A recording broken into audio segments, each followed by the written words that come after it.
Equilibrium पहला हो गया इरिवर्सिबल रिएक्शन। कंबशन रिएक्शन सब इरिवर्सिबल हो गया। जिस चीज को बंद करो CO2H2 बन के बाहर आ गया, वो वापस नहीं आएगा। किसी भी हाइड्रोकार्बन को बंद करो तो CO2H2 आ गया, तो वापस बर्न होकर फिर CO2H2 कंबाइन करोगे तो मीथेन मीथेन वापस नहीं आएगा। CH प्लस O2 CO2H2 आएगा। ये दोनों को रिएक्ट करो या इससे रिएक्ट करो, ये सब इरिवर्सिबल रिएक्शन है, वापस नहीं किया जा सकता। दूसरा, पहला हो गया कंबशन, दूसरा क्या है प्रेसिपिटेशन। प्रेसिपिटेशन रिएक्शन मतलब एक बार प्रेसिपिटेट बन गया तो ब्रेक नहीं होगा। ये भी इक्विलिब्रियम का कंसेप्ट नहीं है, ये भी वन यूनिडायरेक्शनल है। Ag प्लस और Cl माइनस, ये रिएक्ट करके AgCl सॉलिड बन गया तो बन गया, वो वापस नहीं जाने वाला है ना। एसिड बेस न्यूट्रलाइजेशन, न्यूट्रलाइजेशन में भी क्या होगा, एसिड और बेस न्यूट्रलाइज हो गया, HCl प्लस NaOH ले लो तो क्या बन जाएगा NaCl और H2O। तो ये भी वापस नहीं आएगा। ये नहीं कि सॉल्ट को वाटर में डाल दो तो ये वापस आ जाए, नहीं होगा। समझ में आया ना, मतलब किसी भी रिएक्शन को वापस नहीं कर सकते सब। तो ये सब इक्विलिब्रियम वाले रिएक्शन नहीं है, ये सब इरिवर्सिबल रिएक्शन है। सब कंबशन रिएक्शन इरिवर्सिबल है ना, हाँ सारे कंबशन रिएक्शन इरिवर्सिबल है। प्रेसिपिटेशन रिएक्शन, न्यूट्रलाइजेशन रिएक्शन, ये सब इरिवर्सिबल है। रेडॉक्स रिएक्शन ले लो, रेडॉक्स भी एक फिक्स टेंडेंसी है, कौन किसको देगा है ना। इलेक्ट्रॉन जैसे जिंक सॉलिड है, वो Cu2 प्लस को इलेक्ट्रॉन देता है, ये कॉपर सॉलिड बन जाएगा और यहाँ पे Zn2 प्लस बन जाएगा एक कोस। ये कॉपर सॉलिड बन गया ना, ये भी क्या होगा, रेडॉक्स रिएक्शन भी इरिवर्सिबल रिएक्शन है।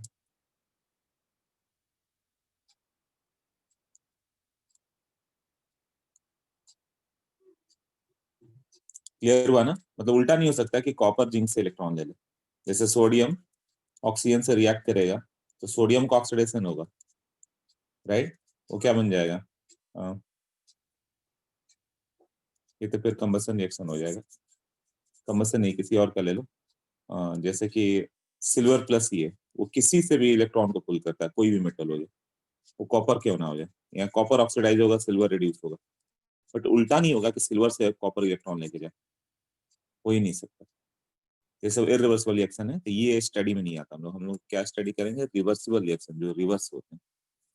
रिवर्स कौन सा होगा वो देखें।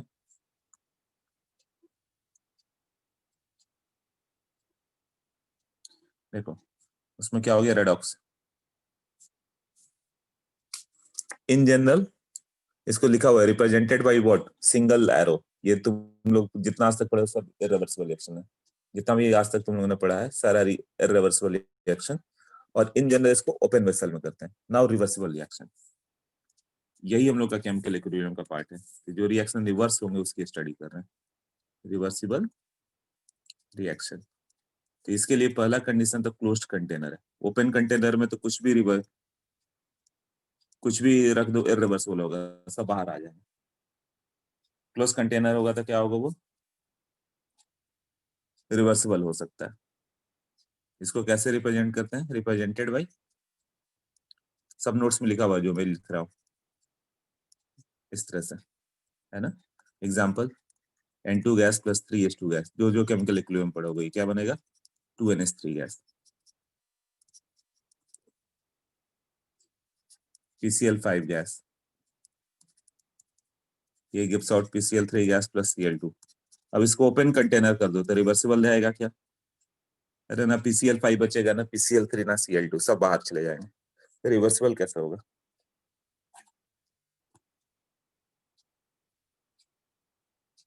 हाँ, इक्विलिब्रियम रिवर्सिबल के लिए आएगा। अभी इक्विलिब्रियम टर्म डिफाइन नहीं किया मैंने, रिएक्शन डिफाइन किया है। कुछ रिएक्शन इरिवर्सिबल होते हैं, कुछ रिवर्सिबल होता है। इरिवर्सिबल जैसे कंबसन हो गया, तो उसकी बात इस चैप्टर में नहीं होगी।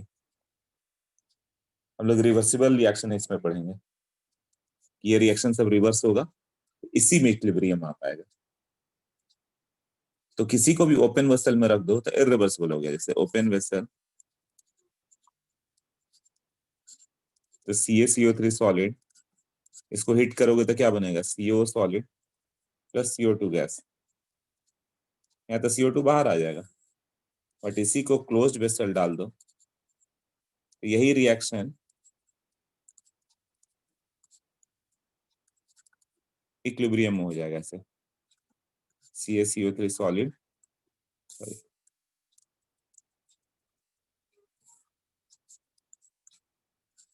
CaO solid plus CO2 gas. तो जो रिएक्शन रिवर्सिबल इन नेचर है, जैसे ऊपर ये सब, इसको ओपन वेसल में करोगे तो वो भी रिवर्सिबल हो जाएंगे। PCl5 को ब्रेक किया, PCl3 Cl2 बन के बाहर चला गया एटमॉस्फेयर में। अब PCl3 और Cl2 रिएक्ट करे तब तो वापस आएगा ना। तो क्लोज कंटेनर नेसेसरी कंडीशन है, तभी वो आपस में रिएक्ट कर पाएंगे। तो CaCO3 को ओपन कंटेनर में हीट करोगे तो CO सॉलिड और CO2 निकल के तो गया वो, तो कहाँ वापस रिएक्ट करेगा। बट क्लोज कंटेनर है तो CaO CO2 से रिएक्ट करके वापस CaCO3 आएगा। तो ये सब रिवर्सिबल नेचर वाले रिएक्शन यदि क्लोज कंटेनर में डाल दो तो वापस आ सकते हैं। जबकि कंबशन रिएक्शन को तुम ओपन में रखो चाहे क्लोज में रखो, एक बार जल गया तो जल गया, वापस नहीं बनने वाला, खत्म हो गया, बर्न हो गया तो बर्न हो गया। क्लियर हो गया सबको? ओके। उसके बाद क्या हो गया, we never consider completion of a reaction in chemical equilibrium, ये लिखा है ना।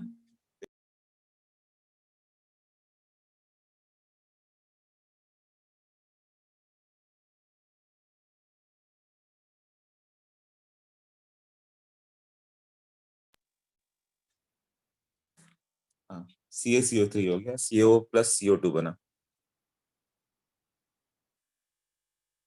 ये क्लियर हो गया ना। we consider we never consider completion of a reaction in chemical equilibrium, मतलब in chemical reaction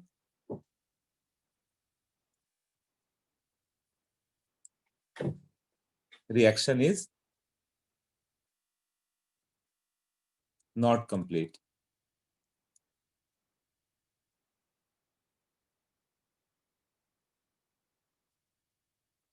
in chemical equilibrium मतलब उसमें क्या होगा, केमिकल इक्विलिब्रियम में सारे के सारे बचे रहेंगे, रिएक्टेंट का भी कुछ परसेंट बचा रहेगा, कुछ प्रोडक्ट भी बचा रहेगा। जैसे N2+3H2 gives out 2NH3, N2 भी बचा रहेगा, H2 भी बचा रहेगा, NH3 जो फॉर्म हुआ वो भी रहेगा, ऐसे। नाउ मटेरियल इक्विलिब्रियम, इसको डिटेल करेंगे अभी। मटेरियल इक्विलिब्रियम में क्या हो गया, एक हो गया केमिकल इक्विलिब्रियम जो केमिकल रिएक्शन को डील करेगा, केमिकल इक्विलिब्रियम, और एक हो गया फिजिकल इक्विलिब्रियम। फिजिकल इक्विलिब्रियम मतलब क्या हो जाएगा कि जैसे एक्स सॉलिड और इसको तुम बना दो एक्स लिक्विड, इसमें फेज चेंज है ना, ये सब में फेज चेंज है, सॉलिड से लिक्विड, ये भी क्या है फिजिकल इक्विलिब्रियम में रहेगा। एग्जांपल, आइस ले लो 0 डिग्री सेंटीग्रेड पे, और वाटर भी 0 डिग्री सेंटीग्रेड पे, तो दोनों इक्विलिब्रियम में रहेंगे, 1 kg ice 1 kg water. But उस आइस को 25 डिग्री पे रखो रूम टेम्परेचर पे, धीरे धीरे वाटर बन के मेल्ट हो जाएगा। बट आइस और वाटर दोनों 0 डिग्री पे है, तुम मेंटेन करो तो दोनों उतना ही रहेंगे। मतलब 0 डिग्री सेंटीग्रेड पे तुम 1 kg आइस ले लो, 1 kg वाटर ले लो, और छोड़ दो, दोनों 0 डिग्री पे हैं, तो देखोगे कि दोनों कभी भी आओगे तो 1 kg आइस 1 kg वाटर है, वो इक्विलिब्रियम में रह जाएगा, वाटर आइस में कन्वर्ट नहीं होगा या आइस वाटर में कन्वर्ट नहीं होगा, जितना जिसका अमाउंट उतना ही रहेगा। हाँ, बट उसको फर्दर कूल कर दिया जाए, कूल करने का मतलब हीट हटाते चले जाओ जैसे रेफ्रिजरेटर में होता है, तो जो भी वाटर वो आइस बन जाएगा।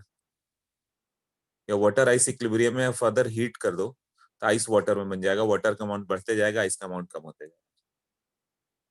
तो ये फिजिकल इक्विलिब्रियम हो गया, solid liquid, liquid gas, x liquid x gas दिया हुआ है ना, ये कौन सा हो गया, ये भी इक्विलिब्रियम में होगा। जैसे वाटर बॉटल ले लो तुम, तो लिक्विड है तुम्हारे बॉटल में, उसके ऊपर लिक्विड वेपर है, अब बॉटल का कैप बंद है, तो इक्विलिब्रियम मेंटेन है। जो तुम्हारे पास वाटर बॉटल है मान लो 1 लीटर का है, तो हो सकता है कि 7 ग्राम वाटर हो, 700 ग्राम, है ना, और 2 ग्राम वेपर हो, और तुम 10 साल बाद भी आओगे तो वही कंडीशन मिलेगा तुम्हें, 700 ग्राम वाटर 2 ग्राम वेपर, वो इक्विलिब्रियम मेंटेन्ड है, वो टेम्परेचर डिपेंडेंट है। उसी को मैंने बताया था Dalton's law of partial pressure में कि उसको वेपर प्रेशर बोलते हैं। तो वेपर प्रेशर में क्या हो गया कि वो टेम्परेचर डिपेंडेंट होता है, जितना टेम्परेचर होगा उतना ज्यादा वेपर बना रहेगा, उतना उसका प्रेशर रहेगा, वो इक्विलिब्रियम हो गया।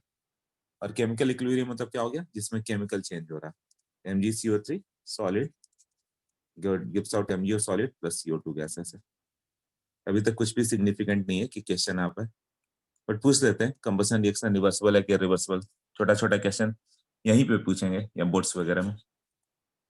Now basic concepts of chemical equilibrium. हाँ, इतना किसी कोई डाउट नहीं है ना?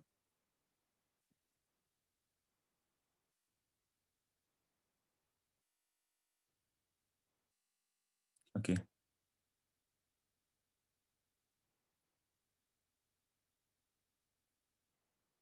देखो, इक्विलिब्रियम में क्या होता है, जैसे A gas plus B gas gives out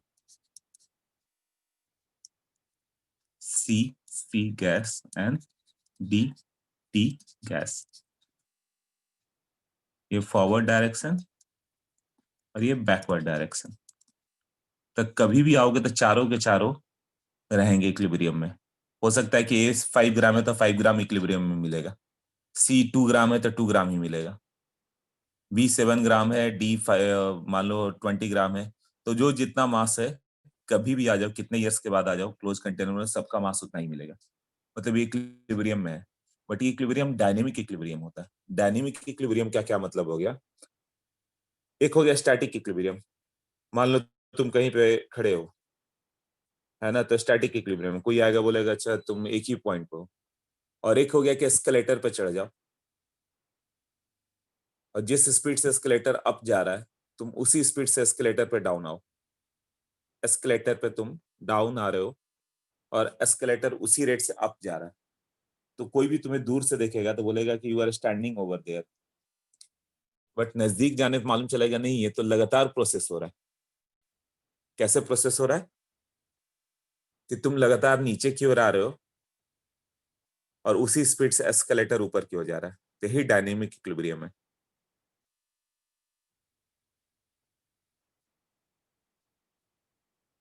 हाँ, रनिंग और ना treadmill is a dynamic equilibrium. दूर से देखने से लगेगा कांस्टेंट हो एक जगह, मतलब मालूम चलेगा रेगुलर तो चेंज हो रहा है। उसी तरह आइस और वाटर ले लो, तो रेगुलर आइस वाटर में कन्वर्ट होगा, वाटर आइस में कन्वर्ट होगा।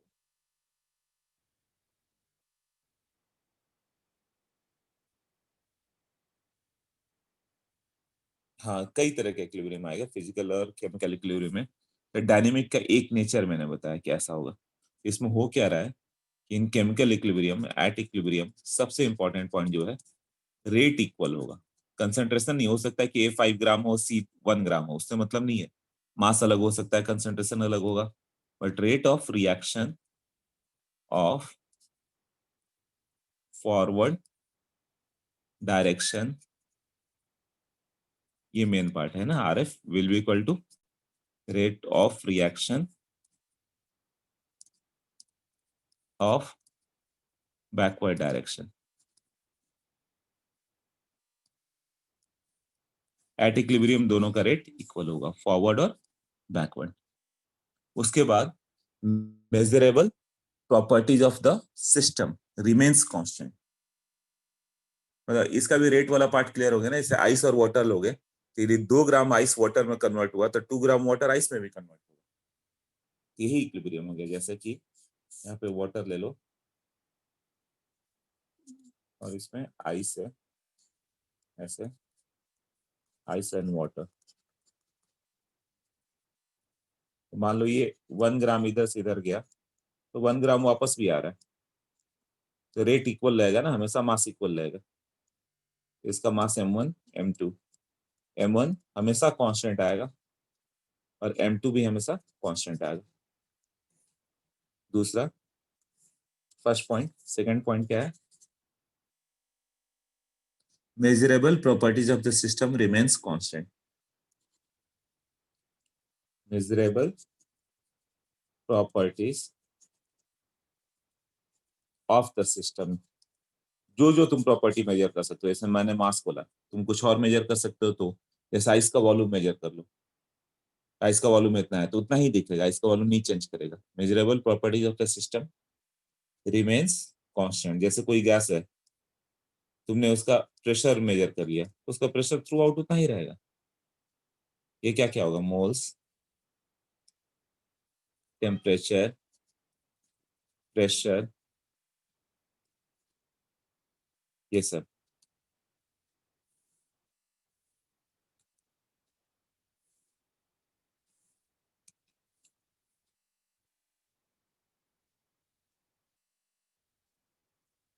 हाँ, entropy to.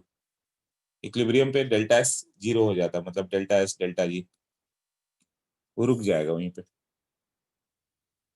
Change in entropy आना ओवर। इसमें जैसे कि कंसिस्टेंसी, कलर जिसमें मेजर कर सकते हो, तो कलर भी तुम्हें कंसिस्टेंटली दिखेगा उतना ही। कैसे होगा, जैसे मान लो कि N2O4 गैस है, ये क्वेश्चन पूछता है वो, इसको ब्रेक करोगे तो क्या बनेगा, 2NO2 गैस आएगा, कहीं ना कहीं इक्विलिब्रियम पे आ गया अभी, N2O4 से बनते हुए इक्विलिब्रियम। अब ये कलरलेस है और ये कलर्ड है। NO2 कलर्ड क्यों होता है, मैंने बताया था अनपेयर्ड इलेक्ट्रॉन है ना, एक इलेक्ट्रॉन अलग रहेगा ही, 23 इलेक्ट्रॉन। अनपेयर्ड इलेक्ट्रॉन के कारण कलर रहता है। अनपेयर्ड इलेक्ट्रॉन के कारण क्या होता है, कलर एंड पैरामैग्नेटिक, यही होता है ना। ये जी उसमें पढ़ा था हम लोगों ने, केमिकल बॉन्डिंग में, NO2 का कलर। हाँ,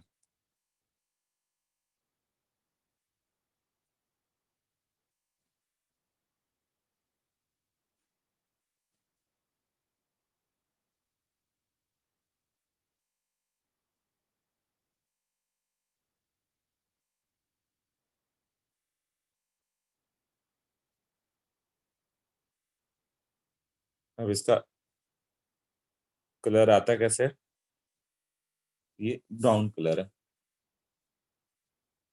तो मान लो तुम N2O4 को रूम में लाके छोड़ दो, तो धीरे धीरे N2O4 ब्रेक होगा किसमें, NO2 में, तो NO2 का ब्राउन कलर आएगा, तो रूम तुम्हारा हल्का हल्का ब्राउन कलर से भर जाएगा।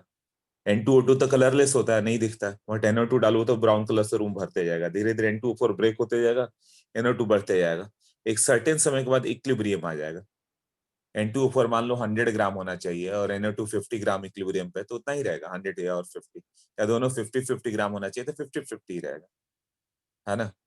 तो अब उसके बाद NO2 फर्दर ब्रेक होना रुक गया, तो तुम्हें कलर कांस्टेंट दिखेगा। तो यही क्वेश्चन पूछता है, तो इसमें क्या होगा, constituency of colour will be obtain, constituency of colour at equilibrium is observe. Eight equilibrium क्या होगा, N2O4 का जितना मास उतना ही रहेगा, NO2 का जितना मास उतना ही रहेगा। अब कभी भी आओ, एक बार इक्विलिब्रियम आ गया, 10 दिन बाद भी आओ रूम में, तो वही कंडीशन होगा, उतना ही ब्राउन रहेगा। NO2 का जितना प्रेशर था उतना ही प्रेशर रहेगा, सबकी सब चीज रिमेन सेम, है ना। ओके, कॉन्स्टेंसी ऑफ कलर है, याद रखना। नेक्स्ट, क्लोज वेसल, हैंडराइटिंग थोड़ी मिट गई है, is always used, closed vessel is always used. बिना क्लोज वेसल के तो इक्विलिब्रियम आ ही नहीं सकता ना। Chemical equilibrium is dynamic in nature, chemical equilibrium is dynamic in nature, मतलब रिएक्शन हमेशा अंदर अंदर हो रहा है, बट जिस रेट से इधर जा रहा है उसी रेट से इधर, rate of forward action is equal to rate of backward direction. जैसे कि मान लो 40 gram sugar in 100 gram water, saturated solution.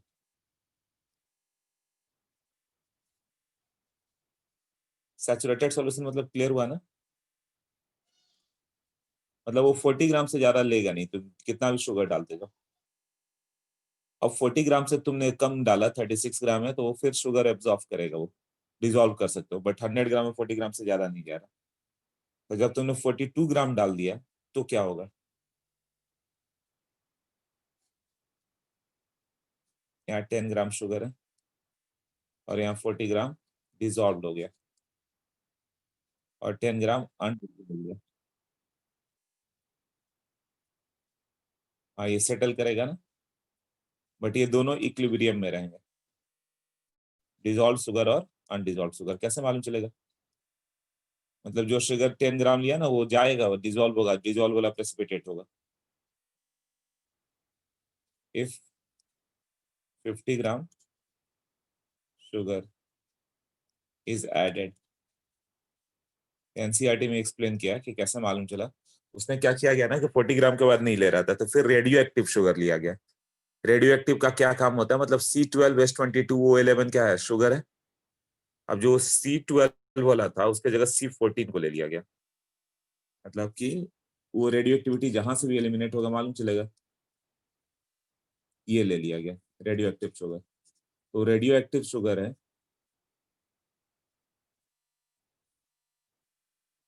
अब इसको तुम डाल लोगे यहाँ पे, मान लो ये 10 ग्राम था, राइट? कौन सा? C14, C12H22O11 ये, और रेडियो एक्टिव वाला है। और ये 40 ग्राम, मान लो कि तुमने ये डाल दिया है C12H22O11 नॉन रेडियो एक्टिव, ये नॉन रेडियो एक्टिव था, है ना? तो ये इक्विलिब्रियम में रहता है। After some time radio activity is found in the solution. मतलब क्या हो गया, वो फर्दर डिसॉल्व हुआ ना, और जो शुगर प्रेसिपिटेट हुआ उसमें नॉन रेडियो एक्टिविटी फाइंड की गई, मतलब मिक्स होना स्टार्ट हुआ। मतलब नेचर क्या है? डायनेमिक है। क्लियर हो गया सबको ये?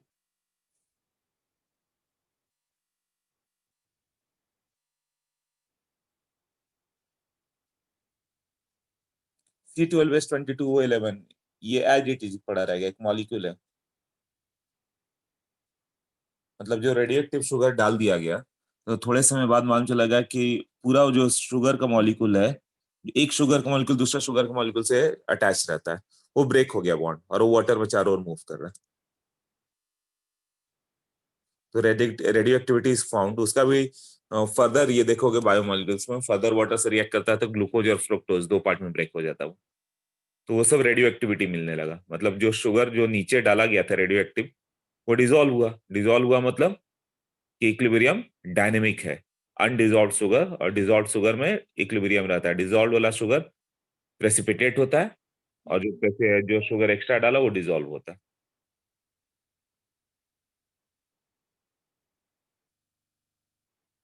रेडियो एक्टिव शुगर नहीं, रेडियो एक्टिविटी का यूज किया जाता है कहीं कहीं पे, और कैंसर वगैरह के ट्रीटमेंट के लिए वो बताता है, पोजीशन बताता है कहाँ से क्या आ रहा है। क्या छोड़ा, हम ड्रिफ्ट कर रहे हैं इन चीजों से।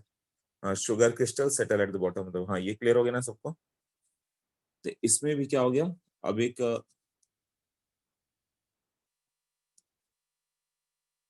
सुपर सैचुरेटेड सॉल्यूशन क्या होता है?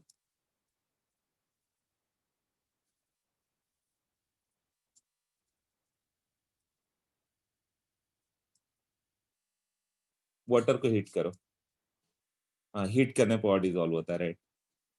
तो मान लो वो 50 ग्राम शुगर इज डिजोल्व पर 100 ग्राम ऑन हीटिंग।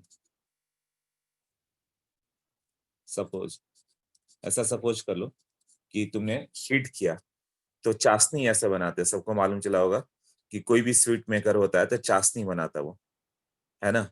वो हीट करते जाएगा, शुगर डिजोल्व होते गया, तब वो सुपर सैचुरेटेड हो गया, उसमें पूरा शुगर ही शुगर है। अब उसको कूल कर दिया जाए तब क्या होगा? कूल करोगे तो 10 ग्राम शुगर वापस प्रेसिपिटेट होगा। 40 ग्राम मान के चल लो एक डेटा, तो 10 ग्राम वापस प्रेसिपिटेट होगा। तो स्वीट मेकर यही करते हैं, वो स्वीट्स बनाते हैं, उसको डाल देते हैं सुपर सैचुरेटेड में। अब धीरे धीरे जब ठंडा होगा तो क्या होगा? क्रिस्टल बनेंगे, और वो कहाँ? इनसाइड द स्वीट्स चले जाएंगे। इनसाइड द स्वीट्स छोटे छोटे क्रिस्टल डिपोजिट हो जाएंगे, वही स्वीट लगता है। क्लियर हुआ ना सुपर सैचुरेटेड सॉल्यूशन? ओके। हाँ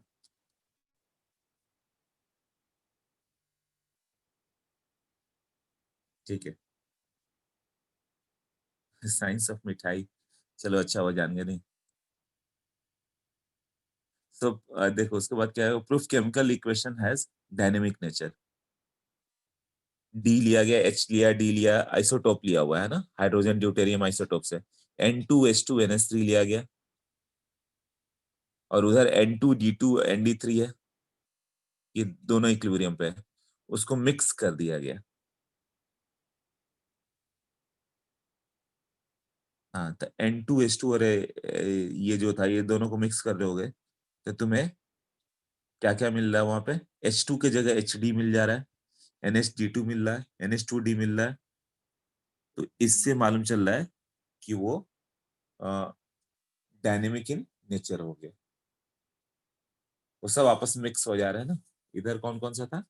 N2+3H2 gives out 2NH3 है, और दूसरा ले लिया गया N2+3D2 gives out 2ND3 ऐसे। अभी तो तुम मिक्स करोगे तो ये ब्रेक होगा, ये भी ब्रेक होगा, ये ब्रेक होगा तो इससे डी आएगा, तो डी एच के साथ मिक्स कर गया, तो यहाँ पे क्या क्या मिल गया? एच के जगह HD भी मिल गया, NH, 3H के जगह एक D मिल गया, इस तरह से। यही है ना? तो उसमें हाँ, तो ये जब दोनों को मिक्स कर रहे हो, इक्विलिब्रियम पे है, तो ND3 से N2+3D2 आ रहा है, और इधर से N2+3H2 आ रहा है। ये डायनेमिक नेचर को कैसे जस्टिफाई कर रहा है? यदि ND ब्रेक नहीं हो रहा था तो D कैसे बनता?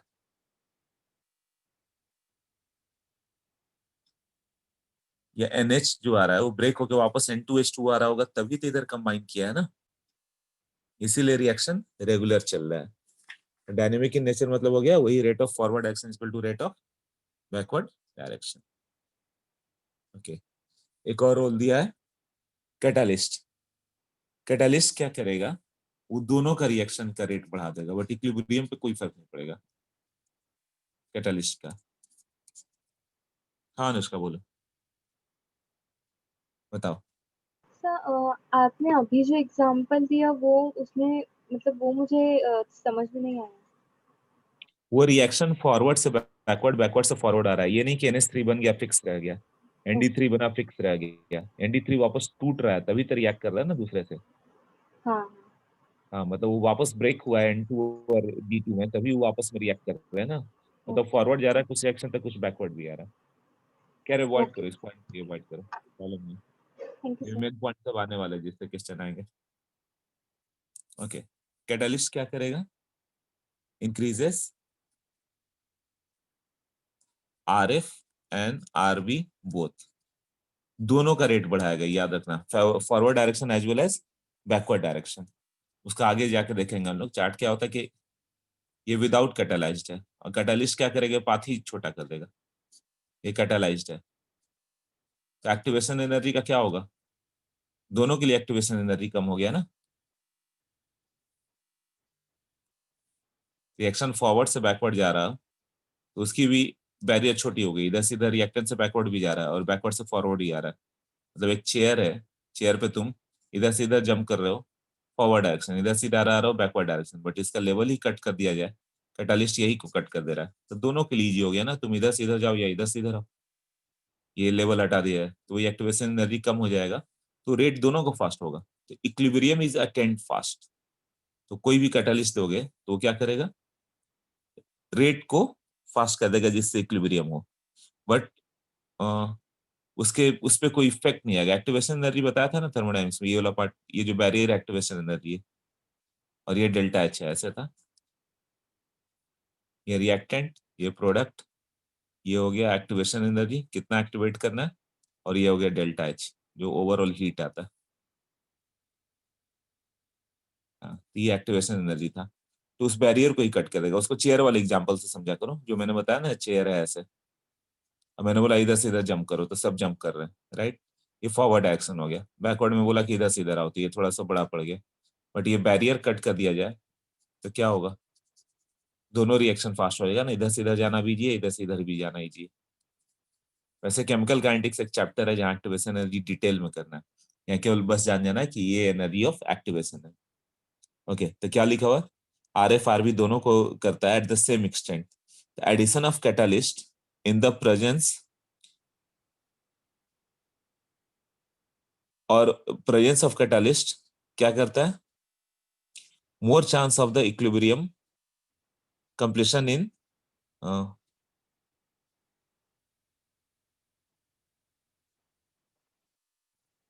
starting product. Catalyst increases the rate of reaction in forward direction as well as in the backward direction up to same extent. दोनों का एक्सटेंट सेम होगा. एडिशन ऑफ कैटालिस्ट और प्रेजेंस ऑफ कैटालिस्ट,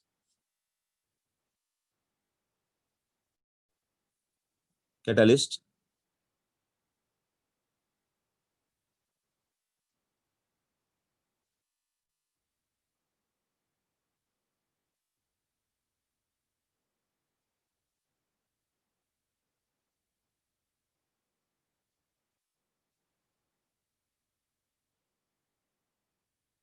छोड़ो, उसका language नहीं समझ में आ रहा, सिर्फ ये लिख दो. हाँ, never changes the composition of the ये रिएक्टेंट एंड प्रोडक्ट, जो है वो वही रहेगा. पोजीशन ऑफ इक्विलिब्रियम को चेंज नहीं करता, सिर्फ यही मेन पॉइंट है.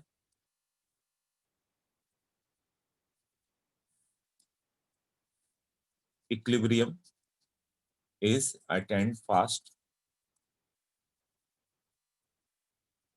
but position of equilibrium remains same.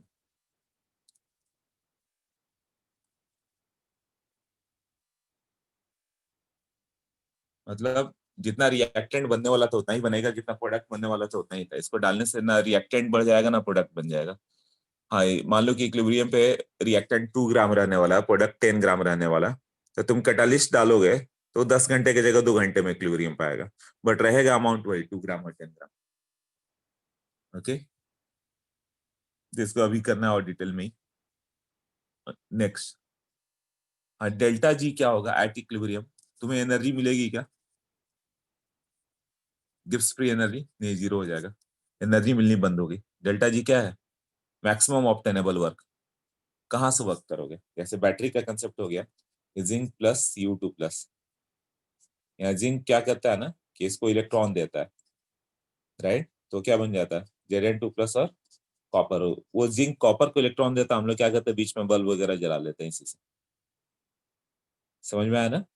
अपना काम कर लेते हैं, किसी में बल्ब वगैरह ऐसे कनेक्ट कर देते हैं इसको वायर से, यहाँ पे वो पास करेगा, फिर वो हम लोग को मिल जाता है ऐसे, तो बल्ब वगैरह जलना स्टार्ट हो जाता है. क्लियर हुआ ना? तो जब बैटरी का कंसेप्ट यही है कि रेडॉक्स रिएक्शन हो रहा है, इलेक्ट्रॉन ट्रांसफर हो रहा है, बीच में खींच के हम लोगों ने अपना काम कर लिया, बट कुछ समय बाद बैटरी डिस्चार्ज भी हो जाती है. इसका मतलब रिएक्शन ओवर हो गया, Zn Cu2 प्लस को देकर पूरा Zn2 प्लस और कॉपर में आ गया, अभी इक्विलिब्रियम में आ चुका है. अब तुम्हें एनर्जी मिलेगी नहीं, तो तुम बोलोगे अरे एनर्जी मिलनी बंद हो गई, फ्री वाली एनर्जी गई, तो वही गिब्स फ्री एनर्जी क्या होगा? जीरो हो जाएगा. और स्टैंडर्ड स्टेट में तो डेल्टा जी की जगह डेल्टा जी नॉट लिखोगे. क्लियर? अब आ गए हम लोग यहाँ से मेन पार्ट पे. ये सब केवल कंसेप्ट थे, कोई क्वेश्चन आया नहीं आया उससे मतलब नहीं है, यहां से क्वेश्चंस आएंगे. ये मेन पार्ट, मैंने सोचा यहीं से स्टार्ट करूं, फिर भी वो सब डेफिनेशन वगैरह देख लो. लॉ ऑफ केमिकल इक्विलिब्रियम और लॉ ऑफ मास एक्शन, अब यहां से ठीक से देखना, यही है मेन इक्विलिब्रियम. ओके, कुछ लोग understand why delta G equal to zero, अरे वहां बताया था ना, गिव्स फ्री एनर्जी थर्मोडायनेमिक्स में. हाँ, आर्यन को याद है, G minimum and S maximum at equilibrium. Aditya उसे रिवाइज करो, याद करो, या फिर ऐसे ही सोच लो, छोड़ो याद नहीं आ रहा तो. एट इक्विलिब्रियम कोई एनर्जी मिलेगी क्या तुम्हें? गिव्स फ्री एनर्जी क्या है? Maximum obtainable work. तुम जितना वर्क ले सकते हो किसी चीज से, तो बैटरी से वर्क ले पाओगे क्या? एक बार डिस्चार्ज हो गया तो तुम बोलोगे बैटरी डिस्चार्ज हो गया, अब एनर्जी नहीं मिल रही है, तो वो इक्विलिब्रियम में आ चुका है ना रिएक्शन. इक्विलिब्रियम आ चुका है तो तुम्हें एनर्जी मिलनी बंद हो गई, तो डेल्टा जी जीरो बोलोगे. हाँ, मतलब एनर्जी मिलनी बंद हो गई. It mean that all spontaneous reactions are at equilibrium as G equal to zero. इसका क्या मतलब हुआ सिद्धि? डेल्टा जी ना, कि जी तुम लिखना चाहते हो, जी तो गिब्स एनर्जी है, एच माइनस टी है सिर्फ। डेल्टा जी मतलब चेंज इन गिब्स एनर्जी। हाँ डेल्टा जी, इक्विलिब्रियम पे है तो डेल्टा जी जीरो। बस याद कर लो, काफी है कि एनर्जी नहीं मिलेगी। डेल्टा जी मतलब कितनी एनर्जी तुम्हें मिलने वाली है, कुछ भी नहीं मिलेगा इक्विलिब्रियम पे हो। ओके, तो ये ऑब्जेक्टिव आ सकता है कि एट इक्विलिब्रियम डेल्टा जी क्या होता है, वो तुम्हें याद रखना होगा, जीरो होगा, नो एनर्जी। इक्विलिब्रियम में नहीं, रिएक्शन हो रहा है तो ही तुम्हें एनर्जी देगा वो। रिएक्शन होने ही बंद हो गई तब कहां से मिलेगा एनर्जी। ये फॉरवर्ड डायरेक्शन, ये बैकवर्ड डायरेक्शन। ये हो गया C gas plus D D gas. अब rate of reaction in forward direction,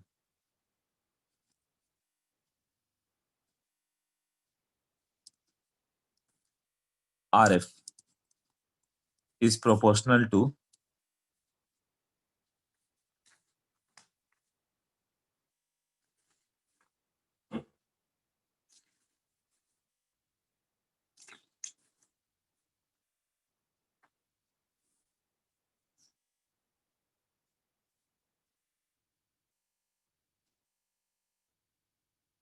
ये होता है active mass of A raise to A, active mass of B raise to B.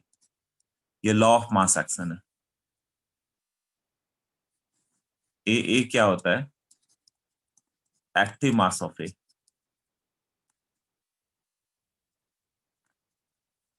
और ए बी क्या हो गया, एक्टिव मास ऑफ बी। मतलब law of mass action इसी से नाम आया, कितना मास एक्शन में कितना वो पार्टिसिपेट कर रहा है, कितना परसेंट एक्टिव है। तो बहुत ज्यादा कंसंट्रेटेड सॉल्यूशन रहेगा तो वो एक्टिव नहीं हो पाएगा। जैसे तुम लोग को मान लो फुटबॉल खेलने को दिया जाए और क्लासरूम ही दिया जाए कि इसी में फुटबॉल खेलो, तो इतना छोटा रूम है कि 2 मिनट तुम्हें दिया जाए तो सबके पास फुटबॉल मिलेगा भी नहीं। बट एक लार्ज ग्राउंड है, फुटबॉल खेलोगे तो सबको एक दूसरे को पास करके खेल सकते हो, तो उसमें ऑलमोस्ट ऑल 100% एक्टिवली पार्टिसिपेट करेंगे। बट क्राउडेड प्लेस पे इट इज नॉट पॉसिबल कि ऑल 100% एक्टिव हो पाए, कई लोग मूव भी नहीं कर पाएंगे इधर से उधर। तो मूवमेंट आना चाहिए, तो जब डाइल्यूट सॉल्यूशन हुआ तो ही मूवमेंट आ सकता है। तो एक्टिव मास 100% एक्टिव कब होता, for dilute solution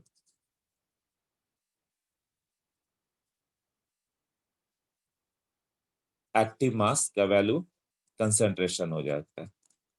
active mass equal to concentration, then rate is proportional to concentration of A raise to A, concentration of B raise to B. ये direct लिख दिया गया, तो तुम्हें मास एक्शन नहीं समझ में आता, इसलिए एक्टिव मास मैंने बताई। इसे नोट्स में कॉपी कर लेना, ये ऐसा होता है। For dilute solution active mass equal to होता है, नहीं तो ऐसे क्या होता है, एक्टिव मास जो होता है ना वो गामा टाइम ए होता है, कंसंट्रेशन ऑफ ए, और गामा का वैल्यू 0 से 1 के बीच में वैरी करता है। एक्टिविटी कोइफिशिएंट है ये, कितना परसेंट एक्टिव है, एक्टिविटी कोइफिशिएंट। 70% एक्टिव है कि 80% एक्टिव है, हाँ वो मोल्स का उसका पावर आएगा वो, ए रेस टू ए स्टोकियोमेट्रिक कोएफिशिएंट। हाँ तो किसी भी सॉल्यूशन के लिए एक्टिव मास क्या होगा, अ, जैसे 10 मोलर HCl ले लोगे तो एक्टिव मास ऑफ जो H प्लस आएगा ना वो हो सकता है कि 8 मोलर ही है। खैर ये आयनिक इक्विलिब्रियम में कर लेंगे, इसलिए एक्टिव मास बोला गया। बट डाइल्यूट सॉल्यूशन हम लोग पूरे केमिकल इक्विलिब्रियम डाइल्यूट सॉल्यूशन लिखोगे तो कंसेंट्रेशन हो गया, ये क्या हो गया, बड़ा ब्रैकेट मतलब molarity.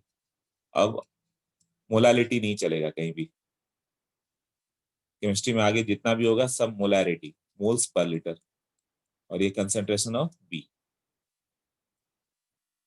Rate of forward direction क्या हो गया, A raise to A B raise to B. अब रेट ऑफ बैकवर्ड डायरेक्शन की बात करें, ये था A R F is equal to K F A raise to A B raise to B, और आर बी क्या होगा, KB C⁻C D⁻D। मान लो तुमने केवल A और B से स्टार्ट किया, C और D अभी आया ही नहीं है, तो केवल फॉरवर्ड डायरेक्शन होगा। बैकवर्ड डायरेक्शन का रेट क्या होगा? C अभी आया ही नहीं, 0 है, D भी 0 है, तो बैकवर्ड डायरेक्शन का रेट 0 है। बट धीरे धीरे A और B का कंसंट्रेशन कम होगा, तो रेट ऑफ फॉरवर्ड डायरेक्शन भी कम होगा,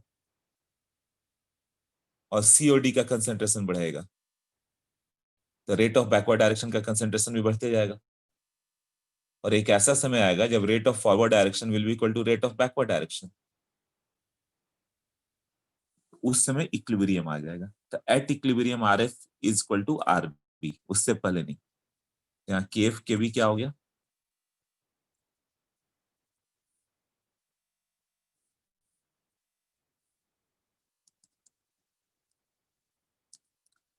rate constant of forward direction, और KB is equal to rate constant of backward direction. और ये दोनों क्या होगा? Depends on temperature only.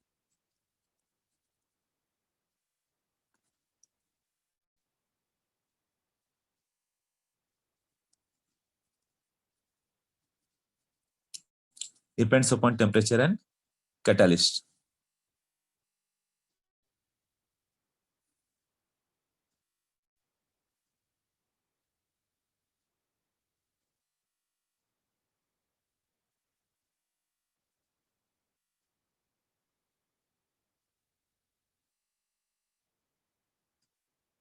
नहीं, यहाँ पे गलत लिख दिया गया, changes with respect to time does not change with respect to time. Time के साथ तो चेंज नहीं होगा, KF के भी हमेशा फिक्स है।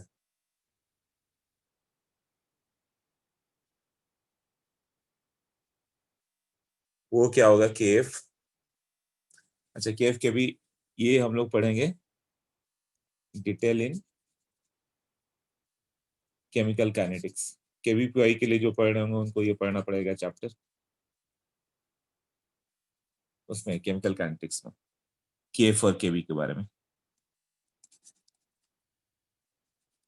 तो अभी तो बस वो मान लो टेम्परेचर डिपेंडेंट है केवल, बाकी सब हटा देना, वो सेंटेंस जो लिखा है ना वो रॉन्ग है, उसको हटा देना। तो एट इक्विलिब्रियम क्या होगा? RF will be RB, RF is equal to RB। ये कितना होगा? KF A⁻A B⁻B equal to KB C⁻C D⁻D। अब ये ABCD क्या हो गया? Concentration at equilibrium. ये सब क्या हो गया? Concentration at equilibrium. कंसंट्रेशन तो लगातार टाइम के साथ चेंज हो रहा था, A और B का कंसंट्रेशन डिक्रीज हो रहा था, C और D का बढ़ रहा था, बट KF के भी फिक्स था वो, है ना। अब क्या होगा? हम लोग इसको KF/KB करें तो ये आ जाएगा C⁻C D⁻D by A⁻A B⁻B। ये इक्विलिब्रियम कंसंट्रेशन सब है, इसको K कर सकते हैं, इक्विलिब्रियम कांस्टेंट के इक्विलिब्रियम, है ना। और इसी को हम लोग लिख देंगे KC। ये हो गया KF/KB इज K इक्विलिब्रियम और KC।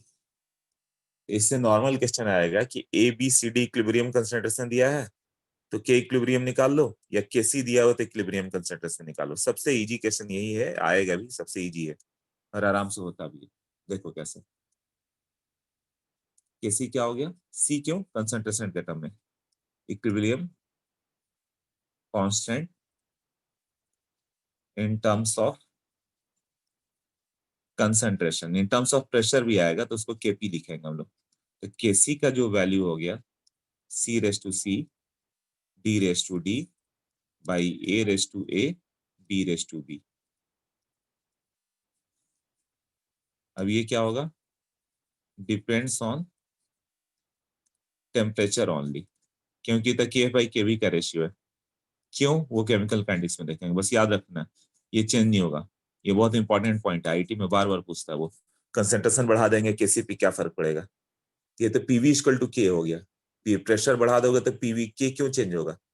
K NRT चेंज करोगे तो ही चेंज होगा।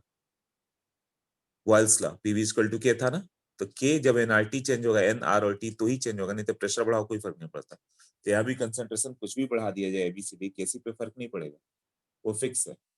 और ये सब क्या है? इक्विलिब्रियम कंसंट्रेशन, यही है ना।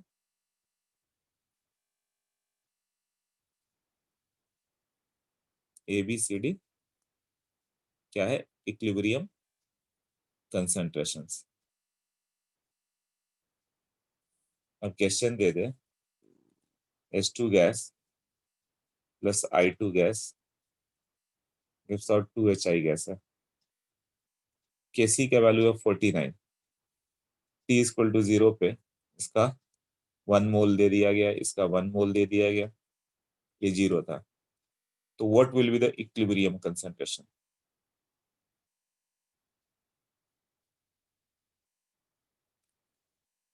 Equilibrium conc equal to what? तीनों का कंसंट्रेशन बताना है। तो T equal to T equilibrium पे मान लो x मोल रिएक्ट कर रहा है, ये 1 माइनस x मोल बच जाएगा, इसका 1 मोल से रिएक्ट करता है, x मोल से रिएक्ट करेगा, ये भी 1 माइनस एक्स रिमेनिंग है, बट ये 2x मोल बन गया। बट केसी हम लोग को इक्विलिब्रियम पे मोल नहीं लेना है, कंसंट्रेशन, ये भी धीरे धीरे लर्न होगा, ये याद रखना, वी से डिवाइड करना, नहीं तो एक क्वेश्चन तो एग्जाम में रॉन्ग करके ही आओगे, वॉल्यूम का टर्म आएगा, तब ये क्या हो गया? मोल पर लीटर, यही मोलारिटी हो गई ना, ये भी 1x बाई वी मोलारिटी हो गई, 2x बाई वी मोलारिटी होगी। तो ये कब है?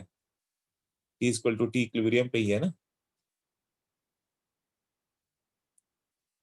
तो इक्विलिब्रियम कंसंट्रेशन मालूम है था, केसी क्या था? A raise to A C raise to C, H I है, उसका पावर क्या होगा? 2 ना, डिवाइडेड बाई इधर क्या होगा? रिएक्टेंट H2 है, इसका पावर 1, कोएफिशिएंट 1 ही है ना, I2 का भी पावर 1 है। ये कितना होगा? 49 will be 2x by V का whole square by 1 minus x by V into 1 minus x by V. ये 2x by 1 minus x equal to 7 आ जाएगा। x का वैल्यू 7/9 ना, हाँ 7 माइनस 7x, इधर 9x आ गया, x equal to 7/9। So equilibrium concentration क्या होगा? Equilibrium concentration of H2 I2 दोनों सेम ही है ना, 1 माइनस एक्स बाई वी, यहां से लिख देना 2/9 आएगा ना, 2/9 वी वॉल्यूम दिया रहेगा, और equilibrium concentration of HI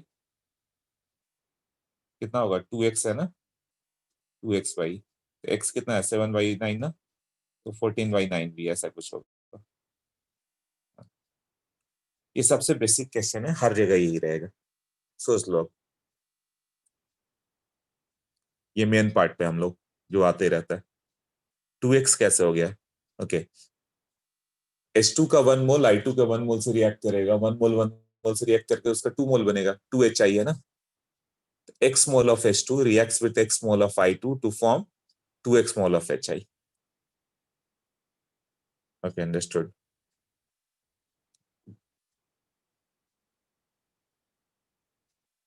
interesting concept है, बहुत बहुत इजी है, एक बार ही समझने में प्रॉब्लम आता है, उसके बाद एक बार समझ गया तो हो जाएगा।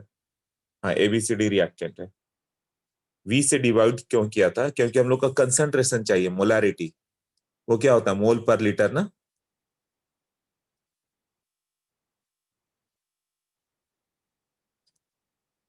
मोल पर लीटर। तो मोल तो मालूम हो गया, 1 minus x mole by volume, एकदम दिमाग में फिट करो, 3 स्टेप लिखना है, T इक्वल टू 0 पे मोल, T इक्वल टू T पे मोल, और वॉल्यूम से डिवाइड करना भूलोगे ही भूलोगे, एग्जाम में रॉन्ग करके आओगे कई लोग।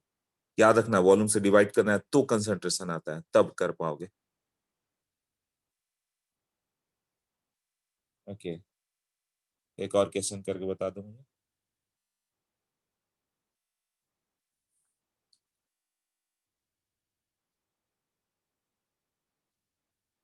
H2 gas plus I2 gas, यही आदत पड़ गई किसी को करना। Kc equal to what? T equal to 0 पे ये 1 मोल था, और ये 0.52 मोल था, और T equal to T equilibrium पे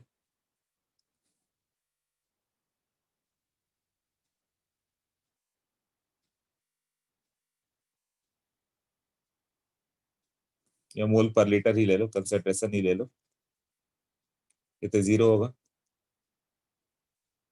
और ये बता दिया गया कि 1 मोल पर लीटर आया, तो केसी क्या होगा? अभी ट्राई करके बताओ। ये दो क्वेश्चन सबसे बेसिक, हर बुक में भर के होंगे ऐसे क्वेश्चन। केसी दिया हो, इक्विलिब्रियम कांस्टेंट निकालो, इक्विलिब्रियम इक्विलिब्रियम कंसंट्रेशन मालूम है, केसी निकालो। तो इक्विलिब्रियम कंसंट्रेशन डायरेक्ट क्यों बताएगा? वो एक हिंट दे दिया, किसी एक का मोल दे दिया, उसके कारण तुम बाकी का मोल निकाल सकते हो। रेस्टॉल का मोल निकाल दिया तो बता दो केसी।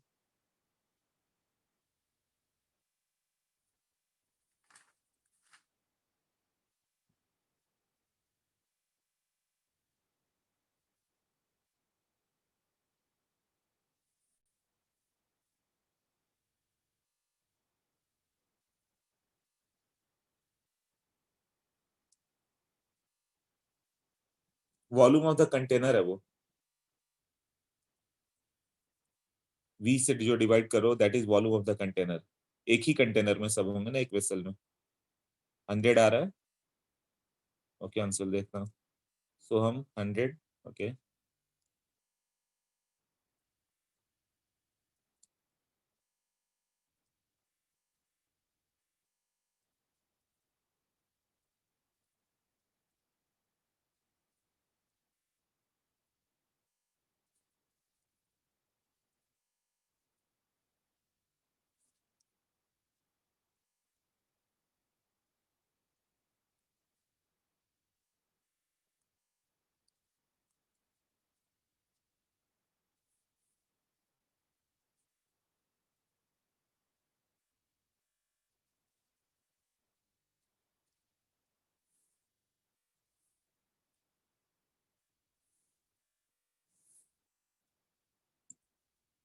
ओके, हाँ तो ये हो गया। अभी कितने लोग आंसर हुआ?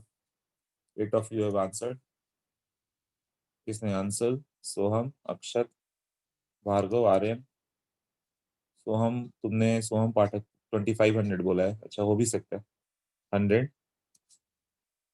यस आर्यन करेक्ट, मेथड से ही बताया तुमने। 2x इक्वल टू 1 कर दो, तो x का वैल्यू आ गया, देन कैलकुलेट, है ना। इसको मैं क्या मान लेता हूँ सॉल्व करने के लिए, डायरेक्ट समझ में आता है डायरेक्ट से कि ये 1 मोल पर लीटर आया, मतलब इसका 1 मोल से 2 मोल बनता है, मतलब 0.5 ब्रेक किया होगा। 0.5 ब्रेक किया तो 0 पॉइंट कितना बच जाएगा? ये 0.2 बच गया होगा। और ये 0.5 ब्रेक किया तो ये भी 0.5 बच जाएगा। तो केसी का वैल्यू जो होगा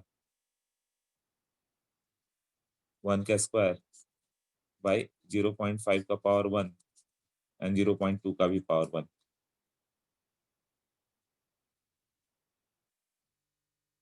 0.02, हाँ 0.02 है, राइट। 0.02। हाँ,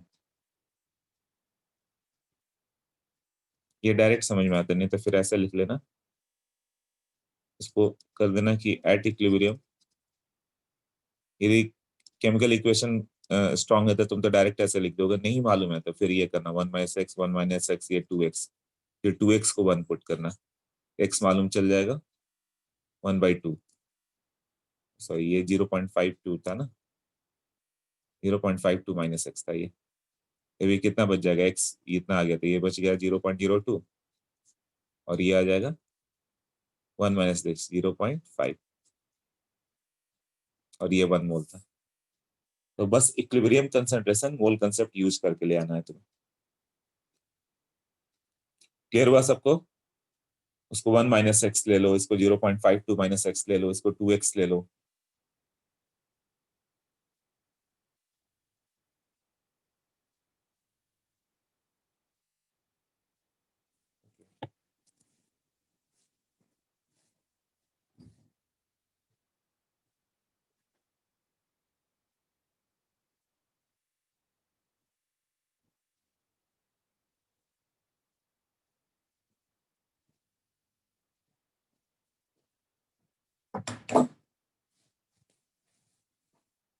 to x equal to one क्यों लिया?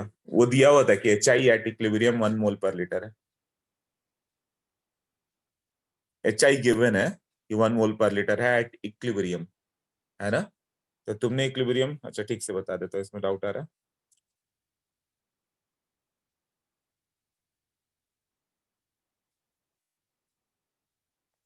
वन मोल था, 0.52 माइनस ये था, तो इसको जब लिखना होगा, एक काम करो, ये अनदर मेथड करके लिख देता हूँ।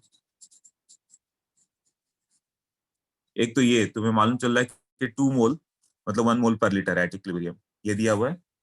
ये कितना है? 1 मोल पर लीटर। तो एक मोल से 2 मोल बनता है, तो 2 मोल इज 1, मतलब 0.5 मोल इसका ब्रेक किया होगा, इधर आएगा। और तुम ऐसे भी सॉल्व कर सकते हो, H2 plus I2 gives out HI। तो ये कितना था? 1, 0.52, 0, T equal to 0। T equal to T equilibrium पे क्या आ जाएगा? 1 माइनस एक्स, 0.52 माइनस एक्स, तो ये 2x आएगा। गिवन क्या है? 2x इक्वल टू 1 मोलर, तो x का वैल्यू आ गया 0.5 मोलर। तो ये कितना आ जाएगा फिर H2? इसका मतलब H2 कितना आ जाएगा? 0.5, और I2 कितना आ गया? 0.52 माइनस एक्स, मतलब 0.02 मोलर, और HI कितना आ गया? 2x, और वो गिवन था 1 मोलर। तो ये सब आ गया, तो के इक्विलिब्रियम ले लो। फिर के इक्विलिब्रियम का वन वो तो निकाला ना ऊपर, और एक बार आ गया तो ये तीनों का कंसंट्रेशन वन चल गया, तो फिर कर दो इस तरह से सॉल्व। बट सी का वैल्यू 2 है, right by the actual equation. हाँ, 1 मोल से 2 मोल बनता है, इसीलिए लिया ना। इसका x मोल इसके x मोल से रिएक्ट करेगा तो उसका 2x मोल बना। कैसे किया है देखो, इसका x मोल इसके x मोल से रिएक्ट किया तो इसका 2x बना। 1 मोल से रिएक्ट करके 2 मोल बनता है। H2 का x मोल मान लो रिएक्ट कर गया तो बचा 1 माइनस एक्स। I2 का भी x मोल रिएक्ट कर गया तो बच गया 0.52 माइनस एक्स। HI बन गया 2x मोल। 2x मोल पर लीटर, मोलैरिटी है ये सब। ये सब हम लोग ने स्टार्टिंग से ही मोलैरिटी रखा है, मोल पर लीटर ही। ये 1 माइनस एक्स मोलार हो गया, 0.52 माइनस एक्स मोलार हो गया, ये भी मोलार हो गया। अभी क्लियर हुआ? कैसे 0.5 सब्ट्रैक्ट किया? Okay, H2 gas plus I2 gas gives out 2HI, है ना? तो तुम्हें मालूम है कि HI बना है 1 मोल, 1 मोलार बना हुआ है। तो एक्चुअली 1 मोल का 2 मोल बनता है ना, और 2 मोल बन के वो 1 मोल बना हुआ है, मतलब 0.5 मोल रिएक्टेंट का ब्रेक किया होगा। रिएक्टेंट का कितना मोल ब्रेक करोगे कि वो 1 मोल बन जाए? रिएक्टेंट का जितना मोल ब्रेक करोगे प्रोडक्ट डबल बनेगा, 2HI। रिएक्टेंट का जितना भी मोल ब्रेक करोगे उसका डबल HI बनने वाला है ना? तो डबल जब HI बनने वाला है तो 1 बना हुआ है तो इसका हाफ मतलब 0.5 ब्रेक हुआ होगा। तो H2 का भी 0.5 और I2 का भी 0.5, तो डायरेक्ट माइनस कर दो, मतलब मोल कंसेप्ट का यूज करके।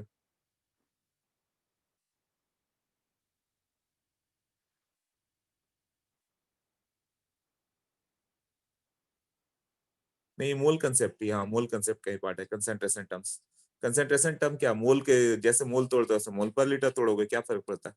इक्वेशन लिखना आना चाहिए, इक्वेशन से कैसे लिखते हैं।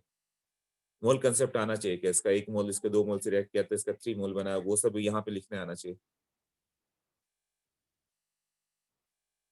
केसी के इक्वेशन में तुम्हें मोल पर लीटर लिखना है, तो पर लीटर से तुम बाद में डिवाइड कर दो या स्टार्टिंग से कंसेंट्रेशन नहीं ले लो, क्या फर्क पड़ता है, सेम ही रहेगा वो। ओके, सबको क्लियर होगा आई थिंक। हाँ, स्टार्टिंग के सारे क्वेश्चन अभी होंगे, बट चलो अभी आगे करते हैं। देखो इसके बाद क्या हो गया, एट इक्विलिब्रियम क्या होगा, फॉरवर्ड डायरेक्शन का रेट कम होते गया, बैकवर्ड का बढ़ते गया, और at equilibrium R F equal to R B, यही लिखा है ना। At time T equal to T equilibrium R F equal to R B कर दो। ओके, नेक्स्ट,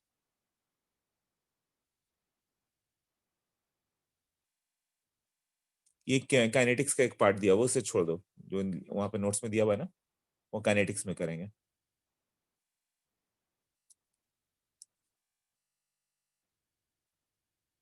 ग्राफ देखो, कंसंट्रेशन टर्म्स की बात करें हम लोग, बल्कि कंसंट्रेशन क्या होगा, तो एट इक्विलिब्रियम कंसंट्रेशन इक्वल होना जरूरी नहीं है, एट इक्विलिब्रियम रेट इक्वल होना जरूरी है। तो देखो फॉरवर्ड एक्शन का रेट कम हुआ, बैकवर्ड का इंक्रीज होता गया, एक सर्टेन पॉइंट पे दोनों का रेट इक्वल हो गया, तो ही T equal to T equilibrium यहाँ पे।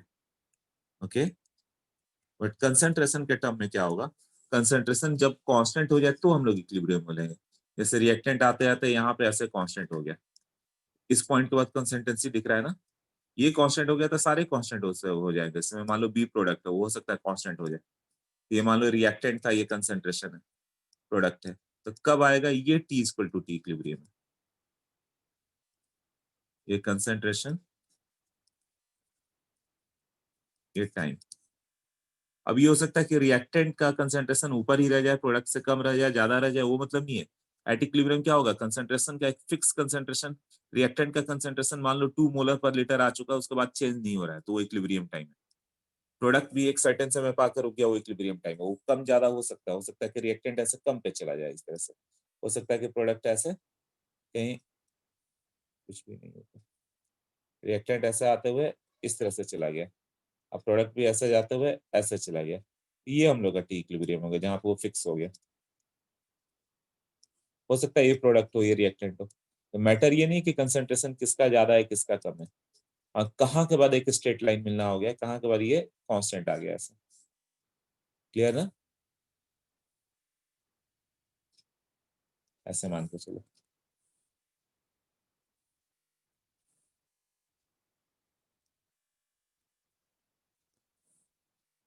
ये तो वो टाइम है जो क्रॉस सेक्शन है, जहाँ पे कंसंट्रेशन दोनों का इक्वल है, उसका कोई मतलब नहीं है यहाँ पे, किसी समय कंसंट्रेशन कम ज्यादा हो या इस तरह से हो।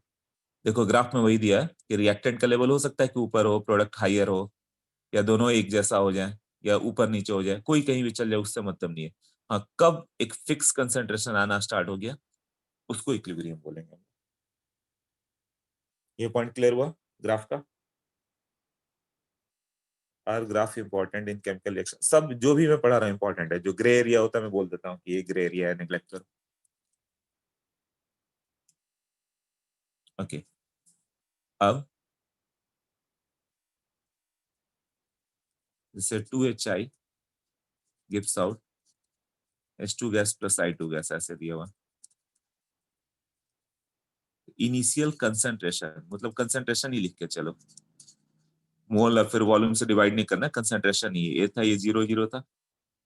और T equal to T equilibrium पे क्या हो गया, time, T equal to T equilibrium, T is time, A minus 2x, इसका 2 मोल से 1 मोल बनेगा, तो 2x मोल ब्रेक हुआ, तो A मोल तो पहले से था, अब 2x ब्रेक हो गया, तो A माइनस 2x पे आ जाएगा, हो जाएगा ना।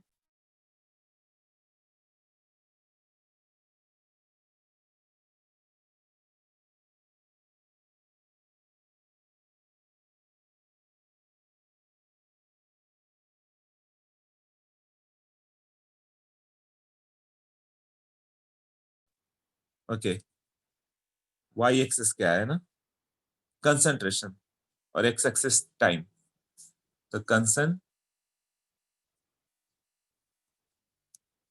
कंसंट्रेशन, तब तक कुछ नहीं समझा होगा। कंसंट्रेशन मैंने बोला रिमेन्स कांस्टेंट सर्टेन टाइम के बाद। ओके, हाँ तो ये a माइनस 2x से ये कितना आएगा, x और x ना, a मोलर पहले से था, 2x ब्रेक हो गया, तो 2 मोल से 1 और 1, तो 2x मोल से x और x आ गया, ऐसे आ गया। अब नीचे ग्राफ दिया हुआ कंसंट्रेशन और टाइम का, क्या क्या ग्राफ है देखो। HI का कंसंट्रेशन स्टार्टिंग में प्रोडक्ट है, HI ज्यादा है, A ही है, वही धीरे धीरे जीरो होते जा रहा है, कम होते जा रहा है, एक सर्टेन के बाद कांस्टेंट आ गया, मान लो इस पॉइंट के बाद कांस्टेंट आ गया, है ना। और H2 और I2 वो जीरो से स्टार्ट हो गए, धीरे धीरे बढ़ते गए, अभी बढ़ के ऊपर गए कि नीचे गए कि कहाँ पे गए, बस पैरेलल आना चाहिए, कंसंट्रेशन एक सर्टेन टाइम के बाद फिक्स हो जाना चाहिए। अब यहाँ के बाद ये चेंज नहीं होगा, ऐसे नहीं रहेगा, कितना भी जाओ इधर भी चेंज नहीं होगा, तुम किसी भी टाइम पे आओगे इधर तो सेम ही रहेगा। Why does it becomes constant? यही तो इक्विलिब्रियम का कंसंट्रेशन का इफेक्ट है कि डायनेमिक इक्विलिब्रियम होता है। कभी भी आओगे तो रिएक्टेंट जितना ग्राम उतना ही रहेगा, प्रोडक्ट जितना ग्राम उतना ही रहेगा, कितने भी समय के बाद आ जाओ। एक बार इक्विलिब्रियम बन चुका है कि आइस तुमने 1 किलोग्राम लिया और वाटर 2 किलोग्राम है, दोनों 0 डिग्री पे है, तो कभी भी आओ उतना ही मिलेगा, 1 किलोग्राम और 2 किलोग्राम वो सेम मिलेगा। उसके बाद एक बार इक्विलिब्रियम अटेंड हो गया ना, तो उस टाइम के बाद कंसंट्रेशन रिएक्टेंट का जितना है उतना ही पे फिक्स मिलेगा, प्रोडक्ट का जितना है उतना ही पे मिलेगा। तो ये किसका था, एच आई का, ये H2 का। इक्विलिब्रियम आने की देर है, उसके बाद तुम कभी आओ बोलो अरे इक्विलिब्रियम आ गया, वो उतना ही पे रह रहा है, concentration does not change. Actually अंदर अंदर हो रहा है, HiH2 और I2 ब्रेक हो रहा है, और H2 और I2 रिएक्ट करके HI बन भी रहा है, बट कंसंट्रेशन कभी चेंज नहीं होगा, रिमेन्स सेम। अब देखो N2 gas, next graph, plus 3H2 gas gives out 2NH3 gas है ये। इसका ग्राफ कैसे होगा, H2 N2, तो N2 का 1 मोल H2 के 3 मोल से रिएक्ट करेगा, यही होगा ना। H2 का मोल तुम्हें ज्यादा लेना होगा, मतलब कंसंट्रेशन ज्यादा लेना होगा, N2 का कम लेना होगा, तभी रिएक्शन होगा ना। इसके 1 मोल इसके 3 मोल से रिएक्ट कर रहा है, तो H2 तुम्हें हाइयर अमाउंट में लेना होगा क्योंकि रिएक्ट करना है। H2 का कंसंट्रेशन ऐसा हम लोग ने ऊपर लिया, ऊपर से स्टार्ट हुआ, धीरे धीरे जाके कहीं ना कहीं कांस्टेंट हो जाएगा। N2 कंसंट्रेशन थोड़ा कम लिया हुआ, कहीं ना कहीं जाके ऐसे इधर ले लिया, बट N2 ज्यादा भी ले लोगे तो फर्क नहीं पड़ता, मगर इन जनरल ऐसे लेंगे, जो रेशियो रिक्वायर्ड वही लोगे ना। और NH3 स्टार्टिंग में 0 है, बट कहीं ना कहीं जाके वो इक्विलिब्रियम पे आ जाएगा, तो जहां से कांस्टेंट होना स्टार्ट हो गया दैट इज कॉल्ड वो टाइम जहां पे इक्विलिब्रियम हो गया। अब इसके बाद कभी भी आओ वो कंसंट्रेशन फिक्स दिखेगा, जिसका जो कंसंट्रेशन आ चुका है वो। तो ये H2 का हो गया, ये N2 का हो गया, और ये NH3 का हो गया।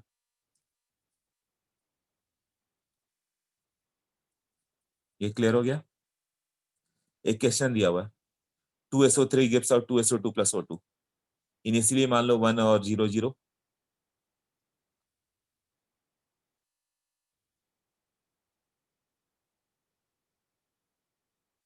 और दिया हुआ है कि given at equilibrium 80% of the concentration changes into product. मतलब क्वेश्चन कुछ ऐसा है, 2SO3 gas gives out 2SO2 gas plus O2 gas, तो केवल SO3 से स्टार्ट किया तुमने, है ना। और गिवन क्या है कि एट इक्विलिब्रियम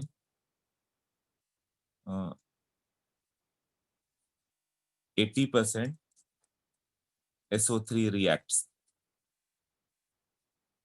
है ना। एंड ये भी दिया हुआ कि SO3 का कंसंट्रेशन इनिशियली 1 मोलर, तो केसी क्या होगा। तो ऐसा ही क्वेश्चन किया ना हम लोग ने, अब खुद से ट्राई करो तो केसी हो जा रहा है। ट्राई करो ये क्वेश्चन, 1 मोल स्टार्टिंग में वो दिया हुआ है, बट देखना मत।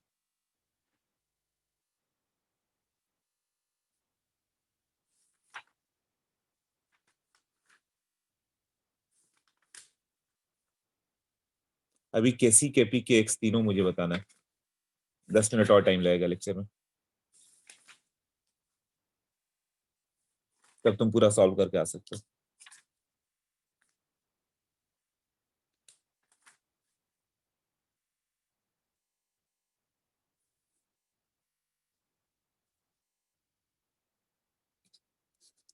सेवन फिफ्टीन से लेक्चर, अच्छा ठीक है छोड़ो, ये 1 0 0 इसको कर लेना, मैं दिखा रहा हूँ। तो देखो 1 - 2x ले लो, इसका 2x मोल से उसका 2x और x आ गया, और ये गिवन है कि जो बचा हुआ है 20% है, 0.2, 0.8 चला गया, तो 1 - 2x को 0.2 लिखा उसने, इससे x का वैल्यू आ गया था, सबका कंसेंट्रेशन आ गया, तो कैसी आ गया। तो वही उसने दिखा है कि at certain time SO3 1 molar से जाकर सेटल कर गया 0.2 मोलर पे, 0.2 मोलर के बाद वहां से कांस्टेंट आ जाएगा। SO2 स्टार्टिंग में 0 था, इक्विलिब्रियम पे 0.8 मोलर आ गया वो, और O2 0 था और कहाँ पे सेटल किया वो, 0.4 मोलर पे। क्लियर हो गया अभी। ओके चलो, तो ये केसी हो गया, केपी प्रेशर के टर्म में होता है, बट एक बार इसे पढ़ लेना, हो जाएगा और सॉल्व कर लो सब, मतलब जैसे जो भी चाहे केमिकल इक्विलिब्रियम पूरा सॉल्व कर सकते हैं। देख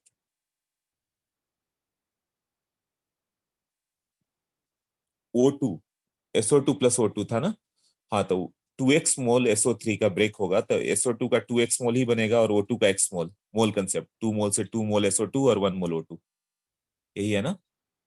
ये 1 माइनस, चलो मैं लिख ही देता हूँ, ये 1 था, ये 0 0 था, तो T equal to T equilibrium पे ये तो मालूम है कि 80% ब्रेक हो गया है ना, तो बचा कितना 20%, तो 0.2 बच गया।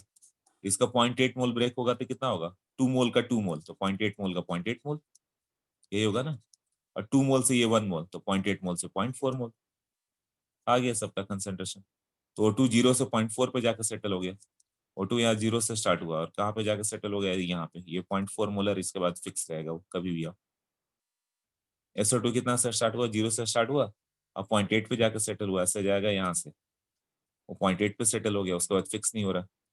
और ये कहाँ से स्टार्ट हुआ, 1 से स्टार्ट हुआ और सेटल कितना पे हो गया, 0.2 पे जाकर, तो ये नीचे से आके ऐसे यहाँ पे सेटल हो गया।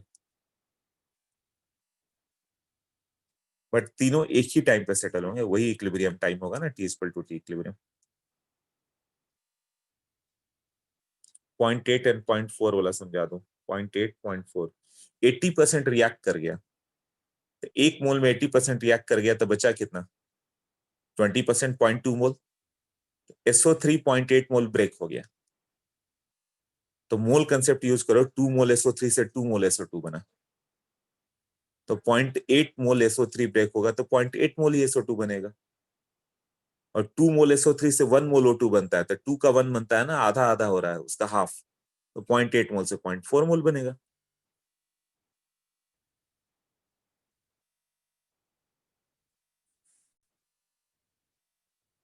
7:15 से बोर्ड्स लेक्चर है ना। ठीक है, अगले अगले सेशन में हो जाएगा।